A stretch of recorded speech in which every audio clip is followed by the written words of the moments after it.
This season, we're talking about how to recruit, build, and lead a high-performing team. In this episode, we're focusing on team composition. Who you really need on the team, why it matters, and how much that changes based on the mission.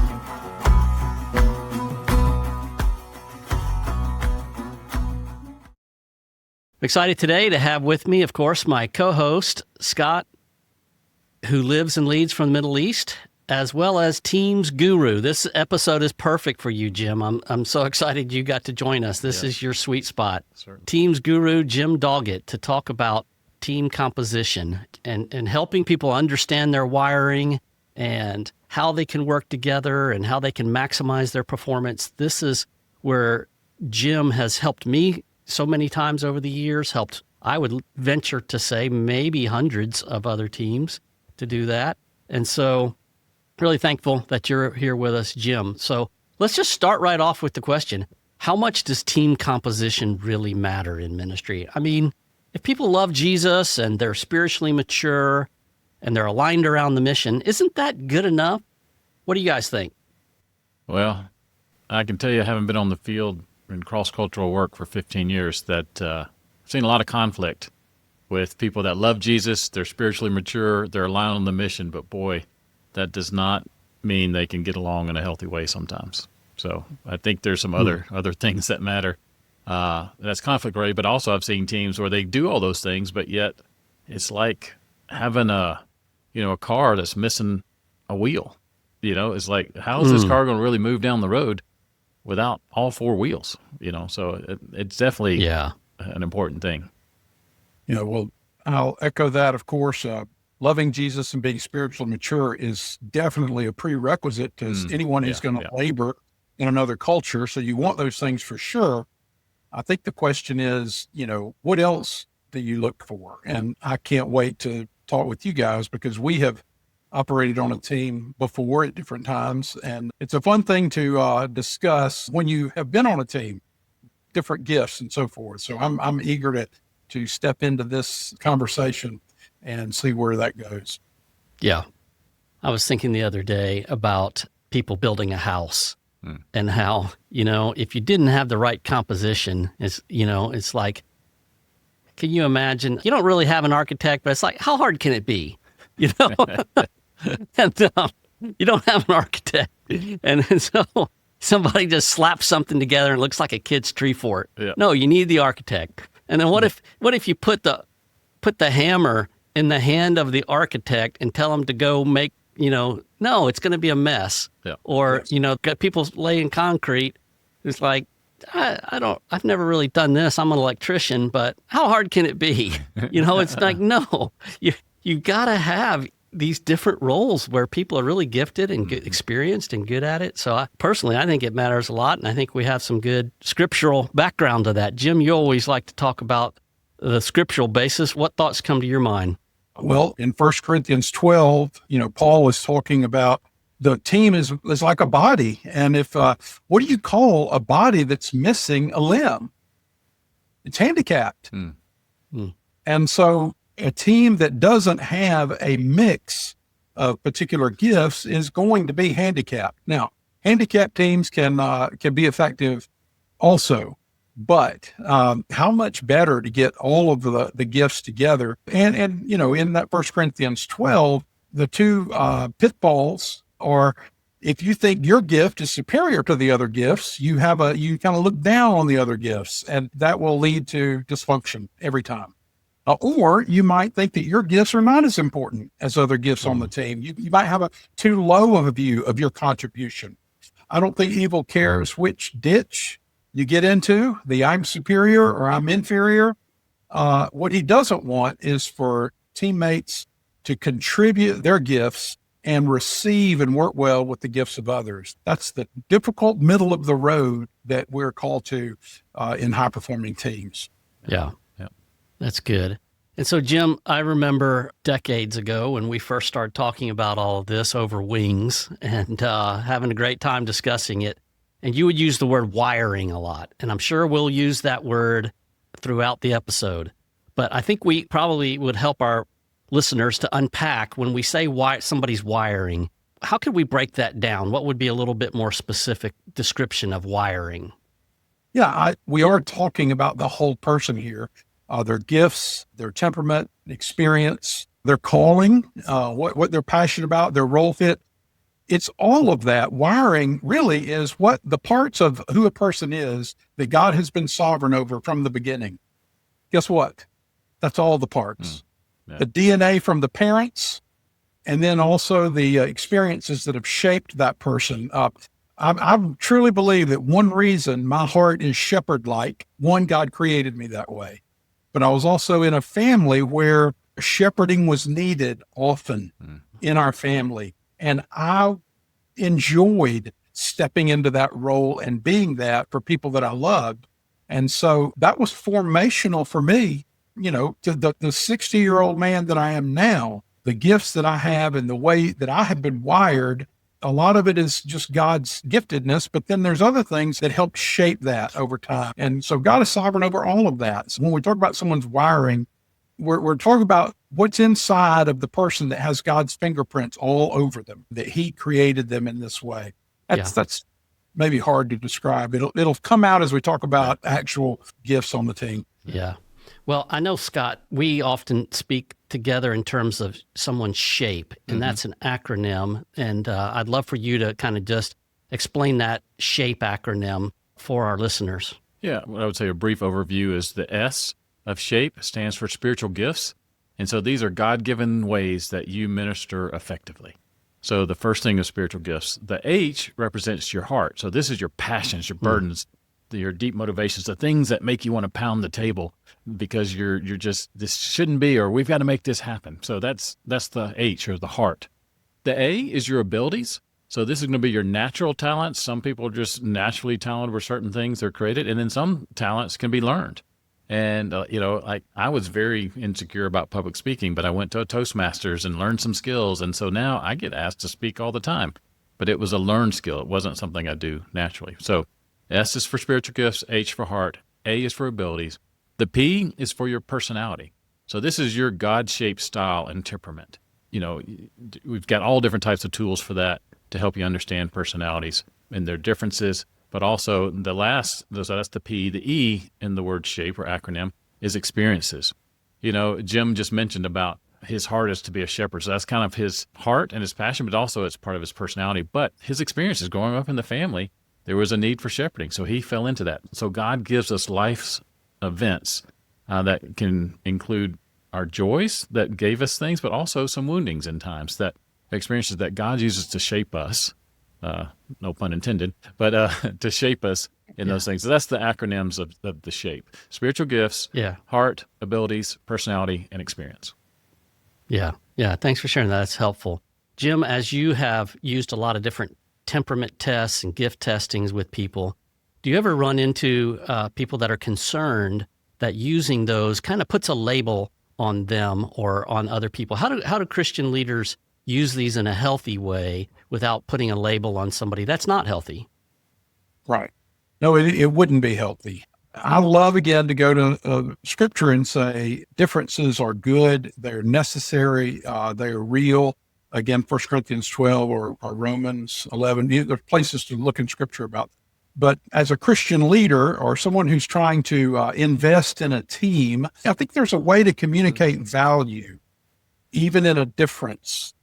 Someone might be insecure about how they're wired if they think that their wiring might be their undoing, or the more you learn about me in this area, it's going to be off-putting and you're not going to want me on the team or whatever. No, I think there's an invitation for all of the gifts. There's a celebration of differentness. So that diversity is actually something that a team leader or someone who's thinking about this on a team can model, is a way of elevating even the gifts that might be overlooked at times or whatever. So someone who's not desiring to do a test because it might label me, and I've had that done before, I think you can soften that up a bit and say, wow, it can be abused, but man, I have been helped by understanding my introversion more, that I actually need alone time, downtime before a big event to really be at my best.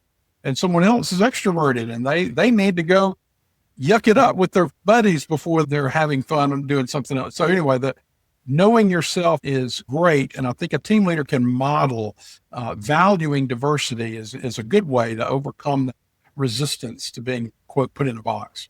Yeah. I think if it's used as a tool to celebrate and to coordinate efforts, it can be so helpful. And so, yes, it could be abused, but most of the time I've seen it's been super helpful for people to understand one another and to understand themselves.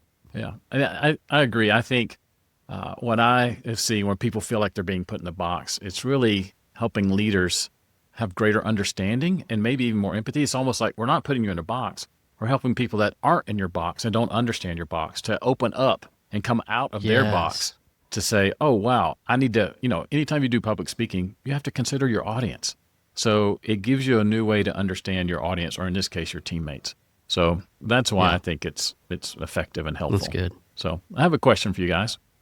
Do all teams need the same mix of strengths, or should team composition vary based off the assignment? For example, let's say you have a church planting team, and then there's a church revitalization team, or maybe there's a mercy ministry or leadership development or pioneering into new contexts. What are your thoughts on is it every team should have the same mix, or is it based on assignment? That's a great question. And I think you're right to bring it up as a topic.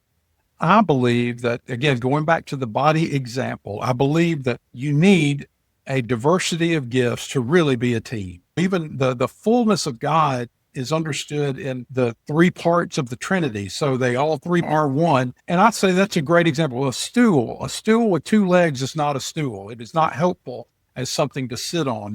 You need three legs. A chair is even more stable. So you could make a case that 4 is better than 3. But I would look at, even if it's a church planting team or a mercy ministry team, which can be very different looking, every team needs some basic gifts. Otherwise, it's not going to be healthy. Yeah. And so I believe there's a leadership gift, that prophet gift that is thinking direction and maybe even pace and what we're doing. They're the architect behind the team.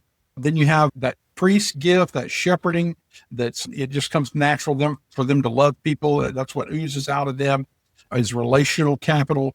And then every team needs that king gift, which, if you think about that is administrative. It's making sure we're crossing the T's, dotting the I's, we're handling our finances. I'm not saying that all of that burden falls on one person, but one person needs that gift. If you don't have an administrative gift on a team, and that's one that I see is overlooked often, then your team is going to suffer. It's not going to be as healthy as it could be. Yeah, I agree. I think for years, I've told team leaders that are, envisioning building a team, it's like, look, your number one hire, the first hire you need to do is somebody who's administratively gifted. Because if you don't get that person, guess who's going to be trying to do all the who it's going to all fall on? It's going to all fall on you. Yeah. And if it falls on you, and you're probably not going to do it as well as somebody who is gifted administratively, but if it all falls on you, then guess what you're not going to be doing? You're not going to be giving your mind bandwidth, emotions, passion toward leading the team. And so you're going to be off figuring out business platforms for visas or this or that. And so the number one to me, and I hope this is affirming and encouraging to our brothers and sisters who are administratively gifted. It's like, you are so important you may not be front lines, but the front lines doesn't happen without you. And so to me, the administrative person is like your first hire. And the second to that, I believe, is a replacement for yourself. You got to have redundancy of leadership, because what if you get the team up and going, you've all learned language, you're in the ministry, and things are starting to happen, and something happens to you. Whether, it could be health, it could be visa, it could be whatever. And all of a sudden, does the whole team just pack it up and go home? No. Have redundancy in leadership. So get it. Plus, you're building in the potential for expansion in the future if you have redundancy of leadership. Man, have 2 or 3 other leaders. You don't want to pull necessarily all of your teammates from your own culture. You're hoping if you're leadership heavy, you can go in and start partnering with national partners. Now, very quickly, they're going to identify, if they're true, secure leaders, they're going to identify national leaders, and they're going to empower them and come under them and help them be successful. And so anyway, I think those are a couple of key roles, the administrator, a second leader, and I would say just in general, most teams that I talk with are undermanned. I mean, it's not just that they're missing a few key roles; they just don't have any depth on the bench. Yeah. And so somebody gets taken out. It's like, oh, our one evangelist on the team just got taken out. And so, and you're a church planting evangelistic team. It's like, no. So you need some depth on it. And I do think, the important thing is you make your team composition fit the task that you're trying to accomplish, right? Yeah. And so, but every team at minimum needs an administrative person and another leader, and then build it out. If you're in an evangelistic phase, then you might want to recruit heavy on the evangelistic side during that phase of the game. But what have you guys seen about how teams need to change over time, since I'm kind of talking about the task in terms of phases? Well, I was fascinated watching the Olympics. I'd never watched hockey. It's not my sport. Down here in the South, don't know any hockey players. But I'm fascinated when I'm watching the U.S. team against Canada, how often the men on the ice change. Every 3 or 4 minutes. I had no idea. I didn't, excuse my ignorance, hockey players, but I had no idea that they changed that often and that it mattered. I think something I've seen happen to teams who are preparing to go overseas, they study together, they work together, they laugh together, they're preparing to go to the field, and they really are becoming a team. But then once they're on the field, something always changes. Yeah. Someone always winds up going home or another place, or you add someone, and that dynamic, it can be fragile. If you've invested all of your time into a particular group of people, it's harder for new folks to come in and join. They don't have those same shared experiences and history with you. And so they can feel, the natural thing is to feel left out or separate or excluded to a degree. So I think the team has to be thinking, as good as our team is right now, it will change. And we need to be ready for it, and we need to have a healthy transition. One of the important goals in the Olympics occurred during a transition. A team didn't get in position smoothly, and it allowed for a score. So anyway, from the beginning, recognizing our team will shift and change is a healthy thing to remember. Yeah, I think that's important, Jim. I want to refer our listeners to the episode on resiliency that we did just a couple of episodes ago. We talk about this whole thing. Most of the focus of kind of member care and leadership over the last couple of decades has been on trying to prevent people from leaving the field and prevent changes from happening. Let's try to strengthen them and prevent it. And I think it's time to say, that's good, that's right, but let's just go ahead and acknowledge it's going to happen. And so let's be prepared. Let's know it's going to happen, and let's prepare ourselves so that it doesn't catch us off guard. It doesn't weaken our teams. I don't know if we can see it here. No weak teams on the microphone. But that's a passion. Yep. Is hey, let's prepare for it and be ready. So I appreciate that. Yeah. And Scott, any thoughts? Yeah, I had a mentor supervisor for 8 years, and his position was recruit your team. You get everybody commit for 7-10 years, because so much of the people coming and going, the Tuckman model about there's forming, norming, and then performing. And the research shows, and reality is, every time someone leaves the team or someone joins the team, you're sliding back into storming. And he's like, his thing I wanted to pound the table was avoid storming by getting the right people and do everything you can hold them down or hold them to that. But the reality is, what I've seen is it doesn't matter what you do. People are going to be leaving early. Other people are going to join. So instead of just saying we're never going to plan for it because we're going to, white knuckle it through all the stuff, which never works, is there is going to be team composition change over time. And so one, accept it. And two, I think needs to be periodic evaluation. Where are we in our, like, oh, someone's leaving staff or leaving the field. Like I was just with the team 2 weeks ago doing the evaluation. And one of their teammates had been with for 4 years, was single age. She's gotten engaged and getting married. And they're looking at, well, do we need to add more people? And who should we add based off the phase we are in our church planting life cycle? So I think there needs to be an expectation that your staff or your team are going to change, but also periods of evaluation. Do we need to add more because we need a stronger, impact in the community in this type of thing? Like you said, evangelism, or maybe it's more shepherding and discipleship of your locals. Yeah, you may be switching from the evangelism phase to more establishing or more equipping. Your ministry changes over time, and so the composition of the where you might be more heavily gifted. But in church planting, I feel like we have some good biblical examples and good biblical directives that don't leave us guessing about what are some core gifts that are needed to build up the church and strengthen the church and expand the church. And so, we see those in Ephesians 4. We have the APEST model. That's an acronym for apostles, prophets, evangelists, teachers, and shepherds. And so, and what does Ephesians 4 say why God gave those gifts? To build up and strengthen the church so that it's not tossed to and fro and it's mature and it gets to where it's really glorifying God. And so those are, anytime you look at a church planting team, you want to ask the question, do we have those 5 core giftings on the team? And again, what we're saying is over time, the number of people in each one of those roles may shift according to the phase of the growth of the work, the movement. But those are 5 core that I think each team should kind of look at and evaluate and ask, do we have those giftings, whether they be expat or national, doesn't matter. But do we have them on the team? Yeah.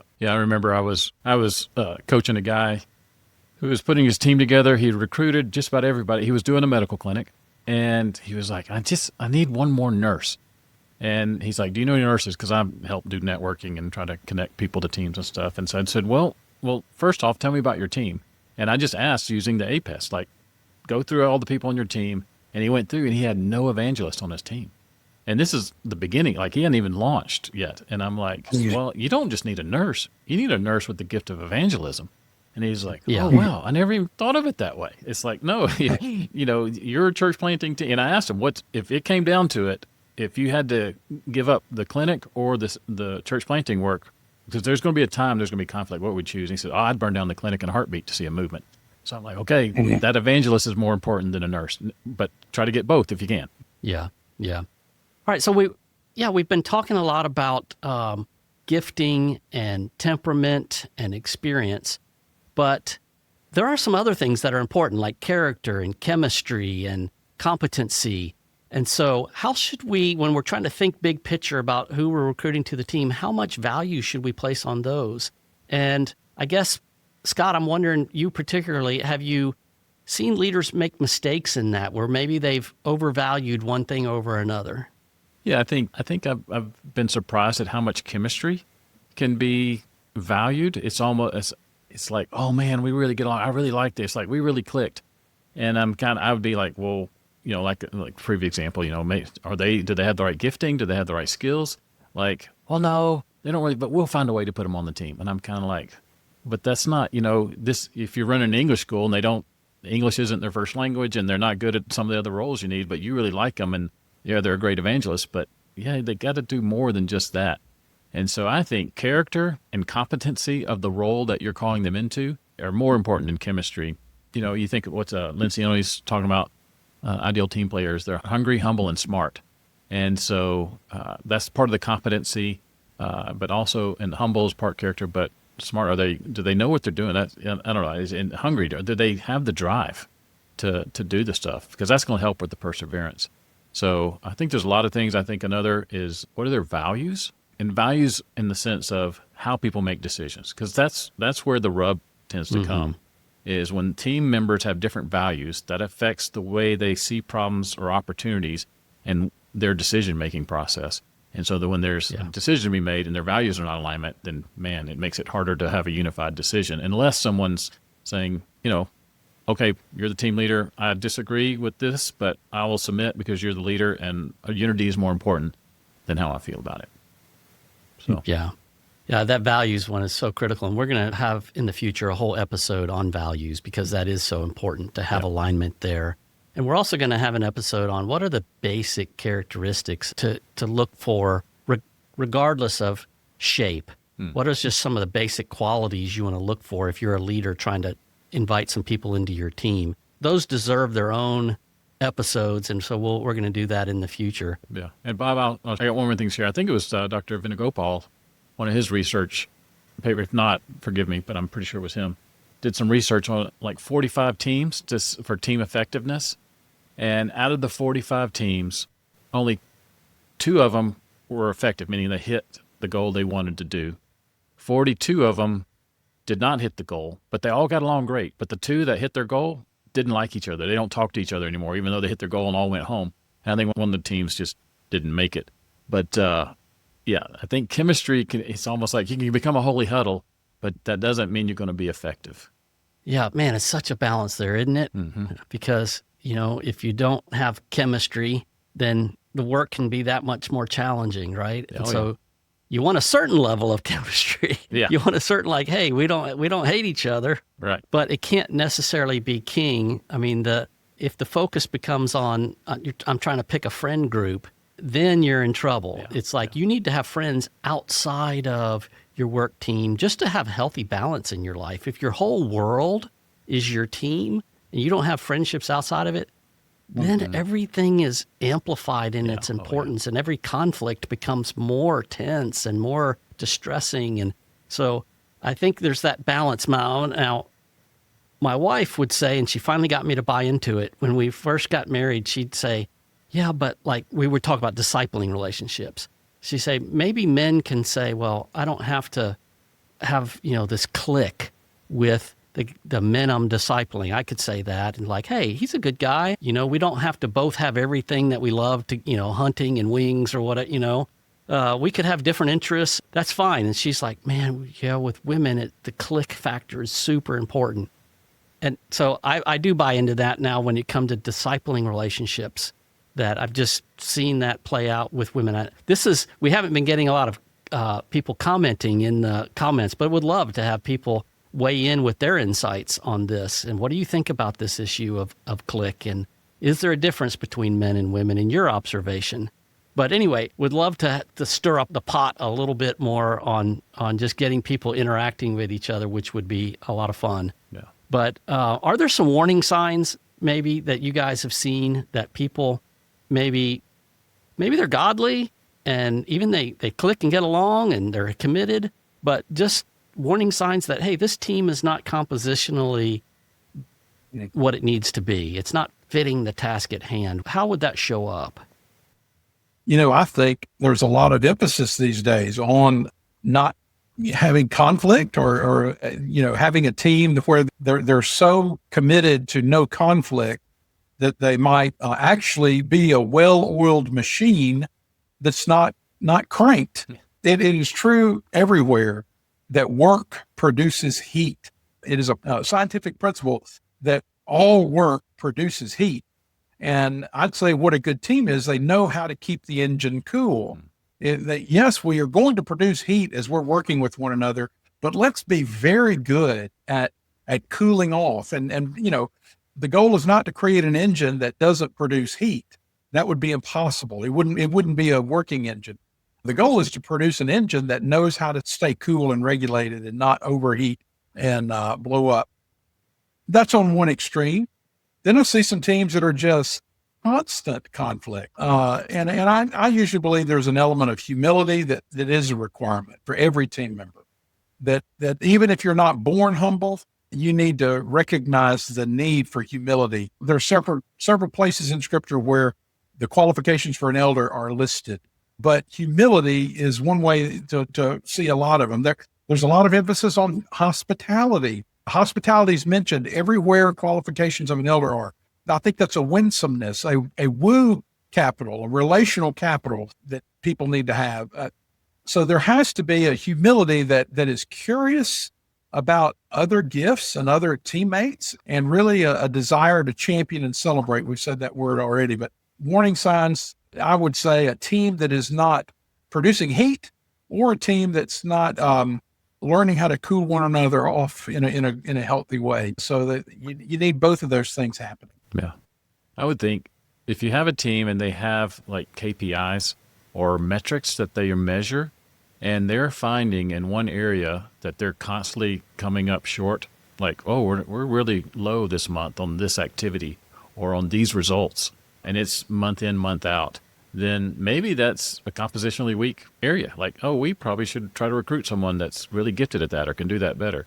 Or maybe that's not something you need to measure. But if it is, if you and your team believe it, your leadership says, no, this is a key thing to making this happen, whatever your work is, and it's a consistent miss, then that could be a good sign that you need to, compositionally have a weak team, that something's missing. Kind of like the car that's got a wheel missing or a flat tire.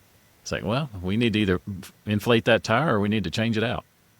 Yeah, and we've been talking about composition in terms of having the right shape, the right giftings and temperaments to work together to get a group of people to a high-performing team. Mm-hmm. But also there's an aspect of composition that we haven't talked about yet, which is kind of an important one, in male-female ratio. And I said I wanted to stir up some comments, so this will probably stir some up. But what about male-female ratio? There's so many more female workers on the field right now, and so a lot of teams have more females than males. And do you guys think that is any concern in a church planting team? There's also, other teams. Every team's not a church planting team. Mm-hmm. There are other teams that are doing translation or doing clinics or doing a lot of other fantastic things. But where do you think it matters, and where does it not really matter? That's a great question. It's a third rail, like you said. I bet there'll be a lot of comments either way on this. But let's just call it what it is. There are certain cultures that place value. Again, that's one way your team can be winsome, is the way you champion and celebrate the females on your team, for instance. But there are cultures where that does not happen naturally. They're thought less of. And so in those instances, you better have some strong male members on your team. I'm not saying that you have to all be masculine, but you need male members on a team where a culture requires it for movement. Now, don't hear me say that you shouldn't have women on teams or as many women on teams in that context, because one of the more winsome ways that I've seen the gospel go forward into starving areas is when people see how Christian relationships are different. There is that equalness in value and support and care. I think it matters to send a group of women alone to plant churches in a male-dominant culture would not be healthy. It wouldn't be healthy for them or effective, is my opinion on that. Yeah. And I think, being in the Middle East, where the males and the females are very separated. I mean, when they go to the mosque and pray, they even go in through different doors. They don't even line up together. And so the culture separates them. So I think you've got to consider that. But also, what is the vision and mission of the team? Like Jim said, are you trying to reach the men? Is this doing it? Or is this, hey, we're really trying to do early childhood education stuff? So you're dealing a lot more with children. Or are you trying to help people who are going through divorce, and the women don't have any resources to take care of themselves because their husbands divorced them and stuff like that. So I think a lot of it will depend on what's your vision and mission. But also the culture that you're in, it will also play a role in that. Team composition should be built around what you're trying to accomplish. Yeah. If a heavily more male team makes sense, then that might be what needs to happen, or a heavy female team. But I think if we're talking just generically about we're trying to see people come to know Jesus and multiply churches, hopefully we want both men and women. And this is a sneak peek for the listeners behind the curtain. Before we started recording this episode, we talked and prayed together. And I said, guys, we're not going to say everything that needs to be said. And some of the things we're going to say may be exactly opposite for somebody else. So we were praying for the listeners, knowing that we've been in this missions world long enough to know that there's always an exception to our rule. And so please know that we're not speaking with absolute authority unless we're speaking from the Word on these things. And so anyway, as we say this, I think about what we used to experience years ago when I first began ministry. I was part of a college ministry. And we just saw this thing, this phenomenon, that if we would recruit men to an event, the women would show up. If we would recruit women, the men didn't show up.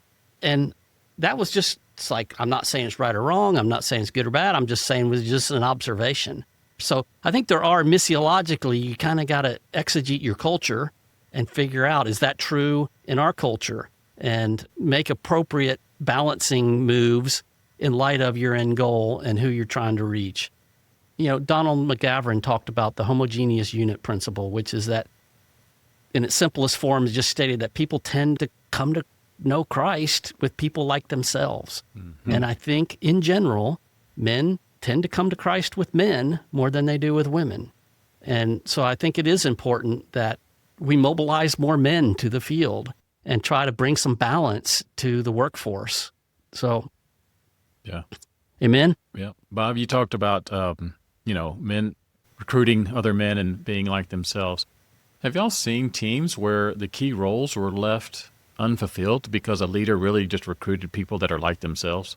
I have. And I'm even outside the missions context. I used to do a lot of consulting with a group called Booster, and it's a high energy goal. Booster goes into schools and gets kids fired up about fitness, but also it's raising money. And so the leader is just one of the most charismatic, dynamic personalities you've ever seen. Yeah. And he used to, when he built his team, he looked for people like himself. Enthusiasm was his number one. And so he had a leadership team of completely enthusiastic people. And at one time, there's 100 employees and 85 of them were extroverts. Guess what, though? The 15 who weren't, the 15 who were introverts, we had an awards banquet at the end of the year, and over half the awards given went to the introverts. Why? Because their gifts were so undervalued at the beginning and not recruited. And it was almost like you went on staff with them by hiding your introversion. You better be enthusiastic or you're not going to get on the team. And yet once the team is functioning, the gifts that were more rare were the ones more celebrated and needed and championed by the team. So it is easy to recruit people that are like yourself, but to have a solid team, you need to learn how to recruit outside that. And I have so many examples. Bob, you and I, we've had a friendship for 40 years where our personalities are pretty much opposite. Yes. Right? Yeah. And so I need people on my team who are not like me. It is healthy for me personally, and it will be healthy in my accomplishing what I was created to accomplish if I have, again, that diversity, someone who's different from me. Yeah, and I think that's what our complementary wiring is, what makes us so helpful to one another. And so, Scott, to answer your question, let's put it this way. I haven't seen the main problem to be that leaders recruit too many people like themselves. That is a problem. But I think the main problem I'm seeing is leaders having difficulty recruiting anybody. Yeah. And then they just take anybody. And anybody who's willing. And so they're not thinking in terms of what roles do we really need filled. They're like, well, this person's here and, they speak language. I guess I'll bring them on. And then you just end up with teams that are not at all designed to accomplish the task that they want to accomplish. They're just not balanced. And so I think that's why I'm passionate about doing this episode, to challenge leaders to think about, hey, are we really built around accomplishing, do we have the right shapes and giftings on the team to really accomplish the task that we want to accomplish? Or do we just kind of come together as a hodgepodge? And so we're going to have another episode in the future on team recruitment that I hope will be helpful. Yeah, I can't wait for that episode. I hope you'll invite me to be a part of it, because it's just screaming in my head, this example from NASA. Guess what? Most people who go into a career in space exploration are a particular personality type. Scientists, engineers, problem solvers. And NASA recognized we have some long-term missions that we want to go on. We want to put people in space for extended periods of time. And they saw that the composition that we have recruited and that is almost required for us to operate in this field, we're really heavy on the nerdy scientist, engineer types. They began a program where they went outside of astronaut field to find people to join missions because they needed it. Remember the Challenger that blew up? Mm-hmm. There was a big deal. They had recruited a school teacher to go on the mission with them. Do you know why? It wasn't just so that kids in school can be excited that a teacher went into space. One of the primary reasons was NASA saw we have to have some relational gifts on the team that we're not producing in our field. And it became necessary to invite non-astronauts onto these long-term missions because men and women don't function healthily without that diversity of gifting. So there's a great example that we'll probably have to unpack more on that episode. Yeah. And we've been talking about recruiting people with particular shapes and wiring onto our team. When is it time to say, you know what, maybe we need to focus on developing what we already have on the team? Maybe a shift of thinking that you think we should turn toward, and versus, nope, this is a huge hole and we got to fill it. Well, I think it does take an eye for both, recruiting gifts that you may not have naturally on your team, but then also, listen, every team leader, everyone who's thinking for the team, part of your role is to develop the people on your team to their full potential. That's actually a model to what we're trying to do in church planting, is the team leader ought to be thinking for the different people on his team and how can I help them become more of who they were created to be, because that's exactly what you're going to be doing once you have fruit and you start building a church. You're going to have a lot of gifted but undeveloped people in your movement, and there needs to be an unspoken realization among everyone. We're here to develop to our full potential. Full maturity in Christ is the biblical phrase. And so you need to have an eye for both. Of course, be open to recruiting new gifts or gifts that you don't have readily at hand, but certainly part of a leader's job is to help develop those on its team. Yeah, I agree, Jim.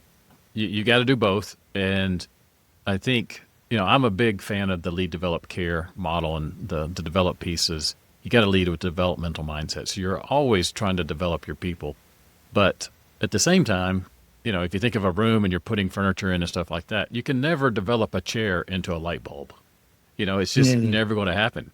And so at some point you do have to realize, oh, wow, we need to go to the store and get a light bulb because we're sitting on these nice chairs, but we're in the dark.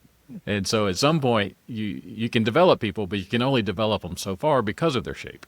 So I think that's why you got to do both. Yeah, the most gifted missionary we're aware of, maybe Paul, he sent for Mark. He and Barnabas are about to strike out, and he invited, he recruited a different gift onto the team.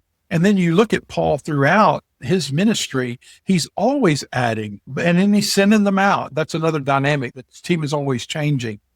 Paul was inviting new people in, he's developing, and then he'll send them out and watch them do other things. It's an eye for both, though, an eye for recruiting different gifts, but then also bringing everyone to full maturity. Yeah. Let me ask you, what do you do when a person is deeply faithful, but it seems like they're consistently in the wrong role? What are your thoughts on that? Yeah, I have a thought. If you're the leader of that team, you should repent. You should say, I'm sorry, because it's your fault. Yeah. If the person is consistently in the wrong role and you're the leader. It's true that we're a team and everybody needs to play to what the team needs. Have that attitude of, hey, whatever the team needs for a little while, but I had a rule that never more than a year. It's just not kind to ask somebody to play a position, longer than a year. It's just so hard to work against how you're naturally put together by God. And not only it steals the person's joy, they're not going to be as effective. But honestly, we have to be willing to do it. And there are times where we all need to step up and go, hey, I'm not really good at this, but I'm happy to do it until we can get somebody else who's really good at it. But if you're a leader, then I just think, don't leave your person in that. And it's your responsibility to get people into really sweet alignment with how God wired them. But I know, Jim, you probably have a thought or two or a story. Yeah, well, certainly. And I love that you said it's unkind to miss this, to not have oversight over your team, and thinking that way is unkind, because guess what? You've recruited people who have strong character probably, and they're godly, or they wouldn't be on your team, right? Well, guess what? That puts you in a position where you can actually take advantage of someone, because they are going to put the team first. And even if they don't enjoy doing something, or it wasn't what they were created to do, they might just go all in with all the effort they can muster and do it to help the team. And it's not kind, like you said, to leave them in that role. It's don't you love it that you have a team that's willing to play any role that comes up where there's a gap, and yet kindness says we do that temporarily. And I missed your analogy, right? On a football team this past year, there were a couple plays that Alabama ran where they actually threw a pass to an offensive lineman, a 320-pound person, and he got a first down. The play worked because it was unusual. But Alabama would never build their whole scheme of scoring points around throwing a ball to a 320-pound lineman. He can play that every now and then and do some good and make a contribution that's real, but you would never build your whole team around that. And so I would say a team that lines up a 320-pound wide receiver every game is probably not going to be very. Yeah. Thanks, guys. What about the concept of what needs to be on the core team when you're doing field work versus what can you hopefully recruit from within the field and from locals? Any thoughts on that? Yeah, I'm glad you brought that up. And I want to keep re-emphasizing when we're speaking about team, don't just think about a bunch of expats, which is great. That's a lot of times how it has to start. Yep. But you should, from the beginning, be thinking forward. How, can we empower and mobilize our brothers and sisters in Christ who are already in the harvest? And how can we tap into their giftings, their shapes, their experience, their knowledge? How can we work together with them? And so some of this, you don't have to have every gift on your team. You can, in a sense, kind of outsource, in a sense, like, hey, we don't have to be experts at this or that, because we know we have partners who are better at that. And so I do think you want to constantly be thinking not just about your nuclear team, but kind of your larger team with your partners, and then what we call, some agencies will call God's team. Hey, there are other agencies with other workers there, and how could we collaborate with them to where we tap into some of their gifts and we bless them with some of ours? And so as we talk about team composition, let's ask the nuclear question for our core team, but then how can we tap into national partners and God's team and make sure we have a well-rounded work being built that way? Yeah. This appears to be a humility that you might not have when you first go to the field, that, oh, my team or my organization or my whatever is best and all that. That does not last, does it? Have you ever seen a team that's been for a long period of time that's not way more open to different gifting or different compositions or whatever? So yeah, God has a way of humbling a team to recognize, hey, even if our team is super effective, we're not going to do this alone. There's going to need to be others who are brought in from time to time. I bet it's true everywhere there's a movement. There's a humility to invite more of outside outside your team. Yeah. And I'm thinking about another aspect of composition, and just we have to understand every culture is different. And so every person, they may have on paper the right kind of gifts, but they might be a bull in a china shop. I'm thinking about a good friend of mine who's very winsome and charismatic and just a go, go, go, go. And I'm thinking, you'd be a horrible worker in Thailand. You know, you've got to be much more nuanced and soft in the way that you approach to, and you would be better off in the Middle East or somewhere else where that is more valued, the kind of the charging and all of that. And so what have you seen about just personality types and cultural context and how those need to be considered as we put together a team composition? Yeah, you mentioned a couple different cultural contexts there, but I can remember watching teams in Brazil, and I'm not saying everyone on the team needs to be a dance on the table extrovert, but if that really wears you out, that is going to be a really difficult culture for you to labor in over long term. Now, we've already said you need all the gifts on a team, so somebody's got to be an administrator, even on a team that's in a culture that doesn't care about the bottom line and let's just go have fun and party and whatever. So you have to pay attention to the engine and make sure you got all the parts to fire well. But the equipment you have, do you need snow tires or do you need highway tires? Do you need 4-wheel drive or 2-wheel drive?